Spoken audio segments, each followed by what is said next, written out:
Thanks for staying tuned. You're still watching iBrandTV. Now it's time to talk money. For some people, personal finance management is a passionate hobby, while for others, it's a daunting call. Either way, personal financial planning, including budgeting, tracking your spending, and saving, is crucial if you want to get out of debt and reach your financial goals. Now, joining us to discuss this is Olajumoke Caxton Martins, who joins us via Zoom to enlighten us on tips to manage our money and financial planning. Good morning and welcome to the show. Good morning. Good morning. Financial management. Let's start from there. What does financial management mean to the layman watching us? Well, to the layman watching us, financial management is basically the introduction you gave, managing your finances. But you can only manage your finances from the perspective of what you want to achieve with them.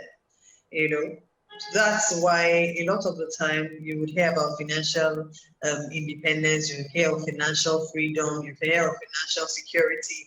It depends on what you want to achieve with the money you earn or the money you make or the money you get, because for some people who are watching, they might not be actively earning money yet. But the truth is, money passes through everybody's hands. Even the babies get money when they are born. So financial management is learning to manage that money that comes into your hands in a way that will help you achieve your goals and your desires. And so somewhere inside financial management is also goal setting and dreaming and having visions. All right, you mentioned goal setting, dreaming, and having visions. So in doing the introduction my colleague gave, he mentioned the fact of tracking your spending.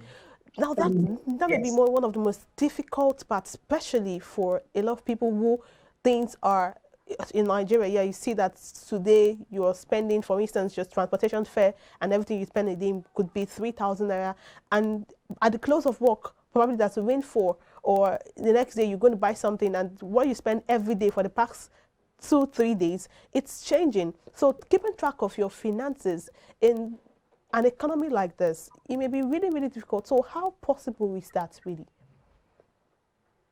Okay, let me clarify that a bit. Tracking your expenses is with a view to budgeting. Okay. Now, your question is in relation to budgeting, not really tracking your expenses, because tracking your expenses is more of you just recording what you spend on.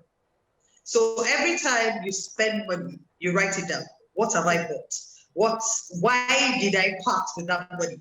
Many times we are doing necessaries. Many times we are just chopping life, you only live once. Sometimes it's transportation. Sometimes you have dependents. Other times it's charity, somebody's just crying in front of you and you cannot bear it and you have to help the person out. Now, tracking your expenses in that manner will let you know how much you need to budget. Now, your question is more about budgeting because, well, we have seen a lot of drama between September last year and now in Nigeria. And that's why spaghetti will go from like 150 to like 350. And you're wondering, okay, what changed so much in that space of time? Now, when you have a budget, things can change dramatically. However, your budget was supposed to have some room. Of course, some people work with zero-based budgets such that they can relate to the last couple. For those kind of people, they have some money set aside called emergency funds. Emergency funds are supposed to help you bridge the gap when there are some shortages in your budget. Those emergency funds, when you say transport, let's even go back to diesel. Diesel has been the most dramatic. I mean, it's been from like 500 to like 800, and then businesses are screaming. If there was a sinking fund for the business, or even in personal finance, your transportation has gone dramatic, and then the businesses you buy from, they increase prices because of the cost of diesel. And so if you had a stash, if you had some savings that you labeled emergency funds, that's supposed to bridge the gap between your normal budget and, anything that happens, this rainy day thing, that fund would help you. And then having seen the trend, having seen how it increases, then you can make room for variable in your budget for the following months. That's if you work with a monthly budget. So people work with weekly budgets. Okay, so you talked about budgeting just now, and I would like to continue from the question she asked, which has to do with inflation of prices and commodities, basically. In a country like ours, where it's really difficult for one to have what you have referred to as price control system, probably in transportation or even in the cost of commodities in the market, just as you've mentioned, probably spaghetti from 150 to 350 and what have you. Those who have their budgets outlined, if and they refer to their emergency funds or miscellaneous or what have you, what if at that point, the emergency fund is less than what they need to spend? What I mean is, if the emergency fund is 10,000 naira for the month or the week, and as a result of probably, the situation of things in the country, you have to spend about 15,000. Definitely, that's a surplus, or rather a deficit, when you consider the emergency fund. In such an instance, how do you, what measures would you give in terms of managing such, scenarios?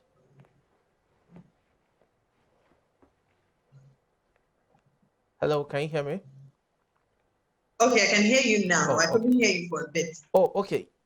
I'll take the question again then. You talked about budgeting and the need But to I heard the question in relation to the shortage of emergency funds. funds. If you can Exactly. hear Yes, me, that's I Yes, we it. can can hear Yes. you. go ahead to answer. Yes, you have the Can you floor. hear me? Yes, I please. can. You have the floor. Please shoot.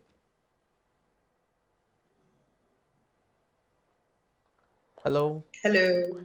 Yeah, I can Are we hear you. together? You have the floor. We're together. Okay. Okay, so I can go ahead to answer that shortage Definitely. question. Yes. Now, inflation has been doing the drama, the jig, the dance since about September. And that naturally, after the first month, when we noticed that our budgeting was not really working anymore, so we had to put a lot of variable.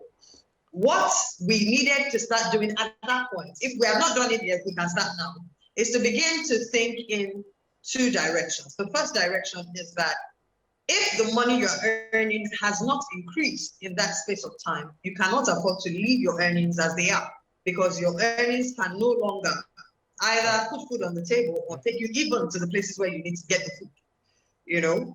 So the permanent way everybody should be thinking is, what can I do to increase my income? Either increase my income where I work currently by adding other channels of making income from what I do, or adding additional streams of income. We cannot, anybody, no matter the amount you were earning before, if you were working with a zero-based budget, you would realize that it's either you reduce your savings or you liquidate investments to be able to keep up with your living standard. The second thing that the rate of inflation should have made everybody do was adjust their costs. Okay. Which is where tracking your expenses comes in. You know exactly what you're spending money on. At this time, when there's an extreme scarcity of money, what you need to do is begin to track, what exactly am I spending money on that I might not need to spend so much money on. Okay.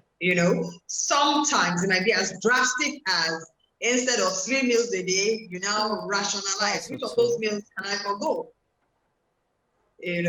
Just to make sure that what I have can spread over a longer period of time, and I still have something just in case things get worse, to help tide me through these rough times. But we must consistently think in two directions. Your income has to increase when things are getting tougher, and your expenses have to reduce. That's the only way I see us being able to balance this budget business. But then in the case where your income is not increasing and things keeps getting higher, what do you do?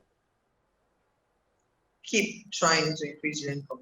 Oh, okay. So what are this means to increasing income? Of course, multiple streams of income would be one of the means. But aside that, you know how the economy has been lately, and it has affected a lot of things. So when you say keep trying to increase your income, how much can we really try to increase this income in question?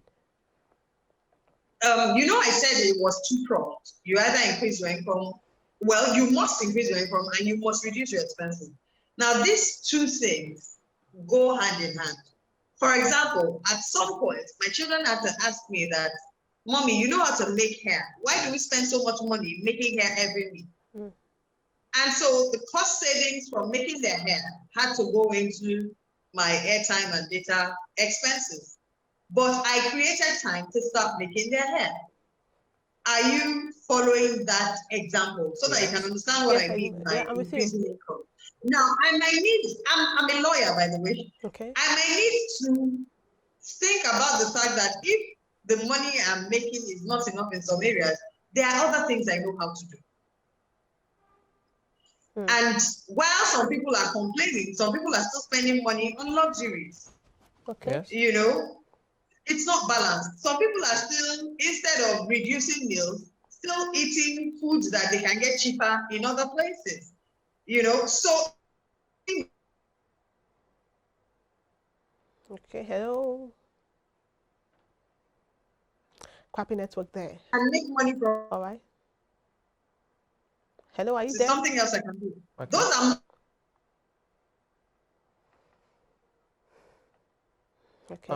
I think issues with network there, but she was trying to talk about, cutting down cost of living so that one has enough to spend based per time, and I think it's probably the right thing to do when you look at the way the system is right now in terms of inflation. You can be sure. Okay, I think we have her back.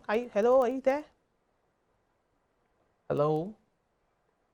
All right. Well, she made reference to making her children's hair and how the cost for that had to be diverted into something else. I think I understand that part because when she mentioned increasing your income, for someone who earns, for instance, 200,000 naira 2 years ago and is still earning 200,000 naira, we know what 200,000 naira can do for you 2 years ago. It's not the same thing it will do for you now. So when you and also there's a need for multiple streams of income. It cannot be overemphasized because it's an integral part of your economy if you need to improve your economy. So I think we need. Hello, are you there? Are you back? Hello. Okay, I think the network isn't friendly with us today, but I understand the place of, again, what she was trying to say is it's about scale of preference. Correct. You make, you spend money on the things that are really important priorities. That's it. Those things that you think you can forego, you can always, divert the cost to something else that is worthwhile. That's it. Hello, ma'am. Are you there? I can hear you. All right, please. Good to have you back. Please, you have the floor. Crappy. I could hear you network all the while. We couldn't hear you all the while. All right. You have the floor, ma'am. Should. Yes. On increasing income, to answer her question. Okay. It's a value exchange thing. If you were earning 200,000 2 years ago and you're still earning 200,000 now, if it is an employer that has not increased your income or your salary, then you might need to prove your value. Because the truth is, with this inflation, a lot of the vendors we patronize have increased their prices, and we have not stopped buying. Exactly. We have not stopped buying. For example, foods. There's nothing we can do. We will buy food. Correct. So your service has to be so essential. The value you put on the table has to be so essential that your employer will see a need to either increase your income or lose that value. And it's not easy, I know, to get jobs out there right now. But if you consistently prove your value, if you consistently improve yourself, if the person feels you're still giving as much as you are giving anyway, why should I increase it? It's now a persuasion thing.